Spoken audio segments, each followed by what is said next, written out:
আসসালামু আলাইকুম। এটাকে কে কে চিনেন? এটার নাম হচ্ছে কেশর আলু, শাকালুও বলে এটাকে। আমি কখনো খাইনি এর আগে। আম্মু আজকে প্রথমবার আমাকে খাওয়া শিখাবে। খোসা ছাড়াইতেছে আম্মু।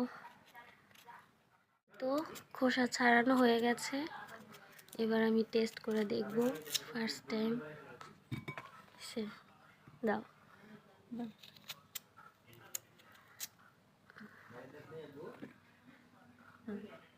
দাও, বিসমিল্লাহ।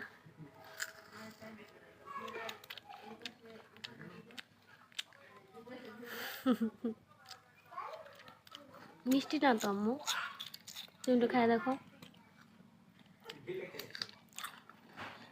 মিষ্টি হয় এরকম আর মতো হইলে আরো মিষ্টি হয়। যাই হোক, আমার কাছে তো ভালো লাগে নাই। তোমরা কে কে খাইছো কমেন্ট করে জানাও।